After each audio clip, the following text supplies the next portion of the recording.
The train's whistle died like hope itself. Clara Whitmore stepped onto the platform of Larkspur Ridge, her left foot dragging slightly behind her right, and heard the first snicker before her boot touched Colorado dirt. The sound sliced through her chest, sharper than the mountain wind that whipped her worn traveling dress. She had traveled 800 miles to escape whispers, only to find them waiting like vultures on this dusty platform.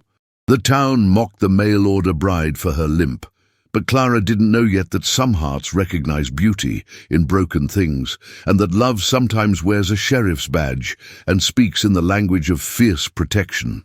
The afternoon sun cast long shadows across the wooden platform as Clara gripped her single carpet bag with trembling fingers. Every step toward the town's main street felt like walking through a gauntlet of judgment, her uneven gait announcing her difference to anyone within sight. The limp that had marked her since childhood, a fall from a Georgia peach tree that left her leg forever changed, now felt like a scarlet letter written in the dust beneath her feet.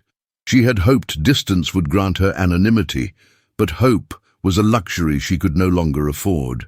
The faces that turned toward her wore expressions ranging from curiosity to outright disdain, and she felt each glance like a physical weight pressing down upon her shoulders. Behind her, the train's departing whistle sounded like a door slamming shut on any possibility of retreat. The main street of Larkspur Ridge stretched before her like a river of judgment, lined with false-fronted buildings that seemed to lean inward, as if the town itself was closing ranks against her presence. Women in their Sunday best despite the weekday hour gathered in small clusters, their voices dropping to conspiratorial whispers as she passed. Clara caught fragments of their conversations. Poor thing. What was he thinking? Burden. Each word landing like a stone in still water, sending ripples of shame through her already fragile composure. The men were no kinder, their eyes sliding over her with the calculating assessment of livestock buyers at market, weighing her worth and finding it wanting. She forced herself to keep walking, each step a small act of defiance against the tide of disapproval that threatened to sweep her back toward the train station. The dust, kicked up by her uneven steps, seemed to hang in the air longer than it should, as if even the earth was reluctant to accept her passage. Children playing in the street stopped their games to stare, their innocent cruelty perhaps the most cutting of all. One boy, no more than 8 years old, began to mimic her walk with exaggerated movements, drawing laughter from his companions until his mother yanked him away with a sharp reprimand that felt more about propriety than kindness. Clara's cheeks burned with humiliation, but she kept her chin raised, a lesson learned from years of navigating a world that saw her difference before it saw her humanity. The weight of her carpet-bag seemed to increase with every step, as if it were filling with the stones of their judgment, but she refused to let it drag her down. She had come too far to surrender now, even if surrender felt like the only mercy left to her. The town's rejection was a familiar song, but she had hoped Colorado might offer a different melody. The boarding house where she was meant to stay until her wedding stood at the end of the street like a final destination, its weathered sign creaking in the mountain breeze. Mrs. Henderson, the proprietress, waited on the front porch with arms crossed and lips pursed in an expression that suggested Clara's reputation had preceded her arrival. The woman's eyes immediately dropped to Clara's feet, tracking the uneven rhythm of her approach with the clinical interest of someone cataloguing flaws. When Clara finally reached the steps, Mrs. Henderson's greeting was as warm as winter wind. "You must be the bride. I suppose you'll do, though I can't say what Mr. Jameson was thinking when he sent for you." "Daddies!" The words hit Clara like a physical blow, but she managed a polite nod and followed the woman inside, her limp more pronounced now under the weight of exhaustion and despair. The boarding house smelled of lye soap and disappointment, and Clara wondered if she would ever find a place where her presence was welcomed rather than merely tolerated. As evening fell over Larkspur Ridge, Clara sat by her small window watching the town settle into its nightly rhythm. Families gathered for supper, couples walked arm in arm down the boardwalks, and children were called in from their play, all the normal activities of a community that had no place for someone like her. She traced the outline of her reflection in the glass, noting how the lamplight seemed to emphasize every flaw, every imperfection that marked her as different. Tomorrow she would meet Thomas Jameson, the man who had answered her carefully worded advertisement seeking a husband, a man who had agreed to marry her sight unseen based on her letters alone. She had been honest about her limp in their correspondence, but honesty on paper felt different from the reality of watching someone's face change when they saw her for the first time. The thought of that moment, the inevitable flicker of disappointment, the quick calculation of whether she was worth the trouble, made her stomach clench with familiar dread. The sounds of the town drifted through her window like a lullaby of belonging she would never know, and Clara closed her eyes against the tears that threatened to fall. She had traveled so far to escape the whispers and stares of her hometown, only to find them waiting for her like old friends in this new place. The limp that had shaped her entire life, that had made her grateful for any scrap of attention or kindness, felt heavier here somehow, as if the mountain air gave weight to her burden. But as she prepared for bed in the narrow room that smelled of other people's dreams, Clara made herself a promise. She would not let this town break her spirit the way Georgia had tried to do.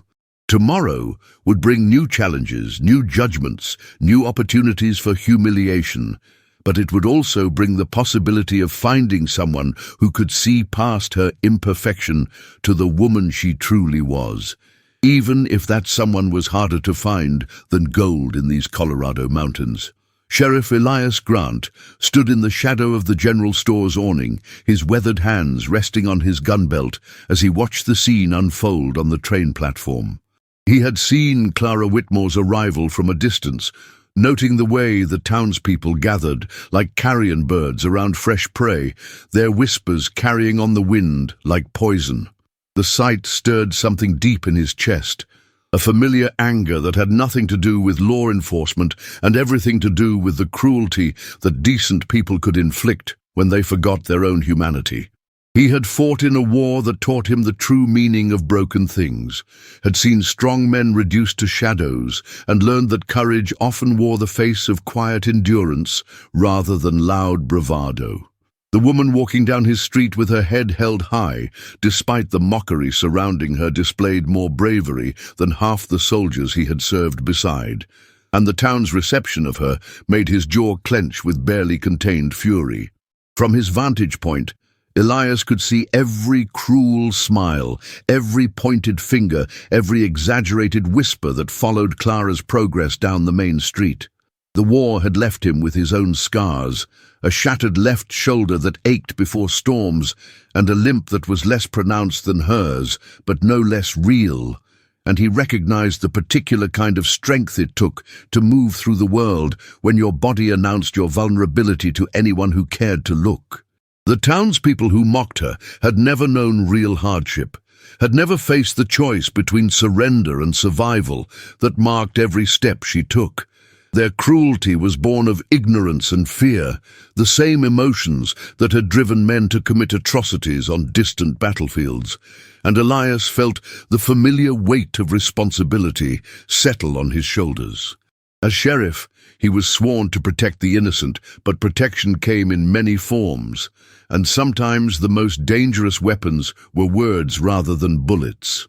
He watched Clara disappear into the boarding house and felt an unexpected urge to follow, to somehow shield her from the judgment that would continue long after the initial spectacle had ended. Mrs. Henderson's reputation for sharp tongues and sharper opinions was well known throughout Larkspur Ridge, and Elias could imagine the reception waiting for Clara behind those weathered doors. The thought of this woman, this stranger, who had shown more dignity in 10 minutes than most people managed in a lifetime, facing another round of subtle cruelties, made his hands curl into fists at his sides. He had learned long ago that the world was full of people who measured worth by appearances, who confused physical perfection with moral character. But knowing this truth did nothing to diminish his anger at witnessing it firsthand. The war had taught him that the strongest people were often those who bore their wounds openly, who had learned to find beauty in broken things because they understood that healing was more valuable than wholeness. As the crowd began to disperse, their entertainment concluded for the day, Elias found himself thinking about the letters that had been circulating through town for weeks, correspondence between Clara and Thomas Jameson, the merchant who had advertised for a mail-order bride. Jameson was a decent enough man, but weak in the way that prosperity sometimes made people weak, more concerned with appearances than substance. The sheriff had seen the man's reaction when word spread about his bride's physical condition, had watched him shrink under the weight of his neighbor's opinions like a flower wilting in harsh sunlight. It was clear that Jameson was already having second thoughts, already calculating the social cost of being married to someone the town had marked as defective. The realization filled Elias with a cold fury that had nothing to do with law and everything to do with justice, the kind of justice that couldn't be found in courtrooms or statute books, but lived in the space between right and wrong, between cruelty and kindness. The evening air carried the scent of wood smoke and cooking food, the comfortable smells of a town settling into its nightly routine, but Elias found no peace in the familiar rhythms. Instead, he thought about Clara Whitmore sitting alone in her boarding house room, probably wondering if she had made a terrible mistake in coming to Colorado, probably questioning whether any place would ever offer her the acceptance she sought. The image of her walking down the street with such quiet dignity, despite the mockery surrounding her, had burned itself into his memory, and he found himself admiring not just her courage, but the particular grace with which she carried herself. There was something in her bearing that spoke of inner strength forged by years of adversity, a quality that the shallow people of Larkspur Ridge would never recognize because they had never been tested by real hardship. She was like a piece of fine steel that had been tempered by fire, made stronger rather than weaker by the forces that had tried to break her. As full darkness settled over the town, Elias made his final rounds with unusual thoroughness, checking locks and testing doors, while his mind remained fixed on the woman who had arrived that afternoon like an answer to a question he hadn't known he was asking. He had lived alone for so long that solitude had become his natural state, but something about Clara's arrival had awakened a protective instinct that went beyond his professional duties. Perhaps it was recognition, one wounded soul acknowledging another, or perhaps it was simply the knowledge that true worth was often hidden beneath surfaces that the world deemed imperfect. Whatever the reason, Sheriff Elias Grant found himself planning to be present when Clara Whitmore met her intended husband, not as law enforcement, but as a witness to whatever truth would emerge when two people faced each other across the gulf between expectation and reality. The town might have already passed judgment on the mail-order bride with the Limp, but Elias had learned long ago that the town's opinion and the truth were often two very different things. Clara's first week in Larkspur Ridge passed like a slow fever, each day bringing fresh humiliations that settled into her bones like winter cold. The boarding house where she waited for her intended husband felt more like a prison, its thin walls carrying every whispered conversation from the street below. Mrs. Henderson, the proprietor, served her meals with the kind of stiff politeness reserved for unwanted guests, her eyes always drifting to Clara's left leg, as if the limp might be contagious. The other boarders, mostly miners and railroad workers, would fall silent when she entered the dining room, their conversations resuming only after she'd retreated to her cramped room on the second floor. She had written 3 letters to Thomas Brennan, the man who had arranged for her passage west, but received no reply. Each morning she would ask Mrs. Henderson if any correspondence had arrived, and each morning the woman would shake her head with barely concealed irritation, Clara began to understand that her presence was becoming an embarrassment, a reminder of some failed transaction that no one wanted to acknowledge. The other women in town would cross the street when they saw her coming, their skirts rustling with the urgency of their avoidance. She had become a ghost, haunting the edges of their respectable lives, visible only as a cautionary tale whispered over tea and needlework. The general store became her daily trial by fire, where she would purchase the small necessities that kept her tethered to hope. Mr.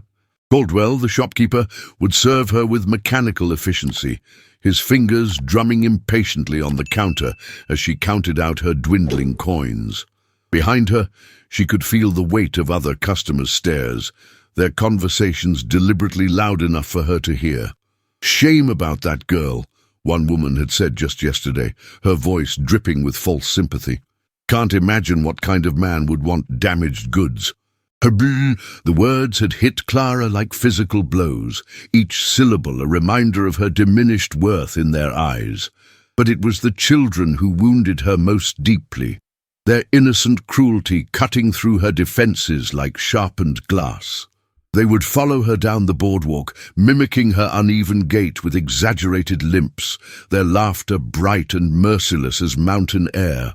Their mothers would eventually call them away, but never with the sharp reprimands such behavior deserved, only gentle redirections that suggested Clara's feelings were less important than their children's entertainment.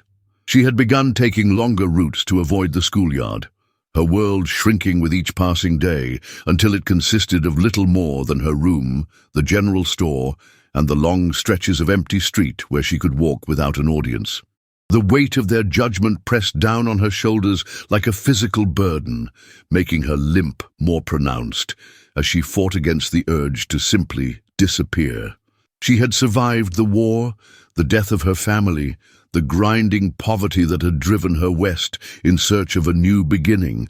But this slow erosion of dignity felt more dangerous than any of those previous trials, threatening to hollow her out from the inside until nothing remained but the broken thing they all believed her to be. Each night she would sit by her window, watching the town settle into darkness, wondering if she had made a terrible mistake in believing she could ever belong anywhere. The silence of her room had become both sanctuary and prison, the only place where she didn't have to perform the exhausting theater of pretending their words didn't matter. But even there, in the supposed safety of solitude, she could feel the town's disapproval seeping through the walls like smoke, filling her lungs with the bitter taste of their collective rejection. Elias had been watching Clara Whitmore for 6 days, and what he saw made his chest tight with a familiar anger, the same rage he'd felt watching good soldiers die while cowards lived to tell lies about their bravery. The town was revealing its true character through its treatment of this woman, and he found their collective cruelty more disgusting than any crime he'd ever investigated. From his office window, he could see her making her careful way down Main Street, her chin held high despite the whispered comments that followed her like a pack of hungry wolves. The way she moved spoke of a strength that had nothing to do with the steadiness of her gait, a dignity that their small-minded judgments couldn't touch. He had made inquiries about Thomas Brennan, the man who had supposedly arranged for Clara's passage, and discovered what he'd already suspected. Brennan had left town 3 weeks ago, owing money to half the businesses on Main Street. The coward had abandoned his responsibilities like so many men Elias had known, leaving Clara stranded in a hostile place with nothing but her own courage to sustain her. The knowledge sat in his stomach like a stone, not because he was surprised by human weakness, but because he recognized something precious being destroyed by the town's collective indifference. She deserved better than their casual cruelty, better than being treated like a burden that no one wanted to claim. That afternoon, he found himself walking the same route she took to the general store, timing his patrol to coincide with her daily errands. When he saw the group of children following her, their mocking laughter echoing off the wooden storefronts, something cold and dangerous settled behind his ribs. He stepped into their path with the kind of quiet authority that had once stopped charging cavalry, his shadow falling across their upturned faces like a judgment. "Find something else to do," he said, his voice carrying the weight of absolute command. The children scattered like startled birds, their game suddenly less amusing under his steady gaze. Clara had stopped walking, her hand gripping the handle of her small basket until her knuckles showed white against the wicker. When she turned to look at him, he saw something in her eyes that made his throat constrict. Not gratitude, but a weary recognition that kindness was so rare she hardly knew how to receive it. "Thank you, Sheriff," she said, her voice barely above a whisper, and he heard in those simple words the echo of every prayer he'd ever offered for mercy in a merciless world. The way she said his title with such careful respect made him want to tell her that she owed him nothing, that basic human decency shouldn't require gratitude. He walked beside her to the general store, not speaking, but letting his presence serve as a shield against the town's judgment. Inside, he watched Caldwell's demeanor change from barely concealed hostility to nervous deference, the shopkeeper's hand suddenly steady as he wrapped Clara's purchases with unusual care. The other customers found urgent business elsewhere in the store, their whispered conversations dying under the weight of his attention. For the first time since her arrival, Clara was able to complete her transaction without feeling like a specimen under examination, and Elias felt a grim satisfaction at this small victory against the town's collective meanness. As they walked back toward the boarding house, he found himself studying her profile, noting the way she held her shoulders despite the burden she carried, the quiet grace that no amount of cruelty could diminish. She was beautiful in a way that had nothing to do with conventional standards, her strength visible in every careful step, every moment of endured dignity. The town saw only her limp, but he saw a woman who had survived whatever had damaged her leg and emerged with her spirit intact. That kind of resilience was rarer than gold, more valuable than all the railroad money flowing through their growing settlement. When they reached the boarding house, she turned to thank him again, and he saw something shift in her expression, a flicker of hope that made his chest ache with protective instincts he'd thought the war had killed. "Mrs. Whitmore," he said, surprising himself with the formality, "you're welcome in this town, whatever anyone else might think." The words hung between them like a promise, and he watched her eyes widen with something that might have been the beginning of trust. Sunday morning arrived with the kind of crystalline clarity that made the mountains look close enough to touch, and Clara prepared for church with the grim determination of a soldier facing battle. She had avoided the service for 2 weeks, unwilling to subject herself to the concentrated judgment of the entire congregation, but her conscience would no longer allow such cowardice. Her best dress, a simple blue cotton that had seen better days, hung loose on her frame. The stress of her situation had stolen her appetite along with her peace of mind. As she made her way down Main Street, the church bells calling the faithful to worship, she could feel the familiar weight of watching eyes. But something had shifted since the sheriff's intervention at the general store. The church was nearly full when she slipped through the heavy wooden doors, the morning light streaming through simple glass windows to illuminate the gathered congregation. She found a seat in the back pew, hoping to remain invisible among the shadows, but the whispered conversations that had been flowing like water suddenly dried up at her appearance. Mrs. Patterson, the banker's wife, turned in her seat to stare with undisguised curiosity, her feathered hat bobbing as she leaned toward her neighbor to share some urgent observation. Clara kept her eyes fixed on the simple wooden cross above the altar, trying to find in its familiar shape some comfort against the hostile attention that pressed against her like a physical force. Reverend Morrison began his sermon with his usual fire, speaking of Christian charity and the duty to welcome strangers, but Clara could feel the irony of his words settling over the congregation like dust. Behind her, she heard the soft rustle of skirts as women shifted uncomfortably, perhaps recognizing their own behavior in his gentle rebuke. The children who had mocked her sat with their families, their faces scrubbed clean and innocent, no trace of the cruelty they had shown just days before. She wondered if any of them truly heard the Reverend's words, or if they simply let the familiar phrases wash over them without penetrating the hard shell of their prejudices.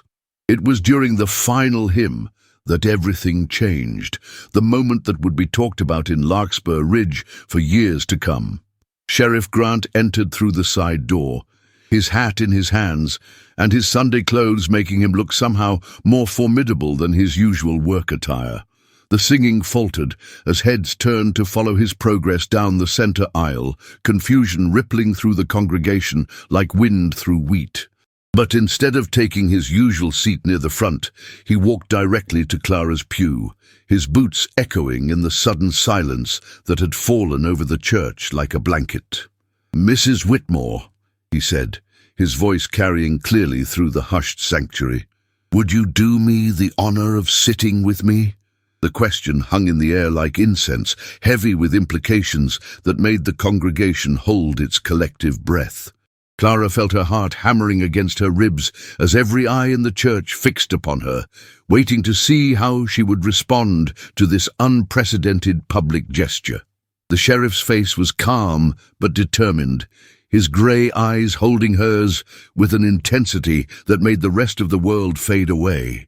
She could see in his expression something that went beyond mere kindness, a deliberate choice to align himself with her against the town's judgment. Rising from her seat with as much grace as she could manage, Clara placed her hand on the arm he offered, feeling the solid strength beneath the fabric of his coat. Together they walked to his usual pew, their footsteps the only sound in a church that had forgotten how to breathe. As they settled into the wooden seat, Clara could feel the weight of 100 stairs, but for the first time since arriving in Larkspur Ridge, she didn't feel alone. The sheriff's presence beside her was like a fortress wall, protecting her from the storm of whispered speculation that would surely follow this moment. When Reverend Morrison resumed the service, his voice carried a note of approval that suggested he understood the significance of what had just occurred. The final hymn continued, but the voices were subdued now, uncertain, as if the congregation was trying to process this shift in the town's social order.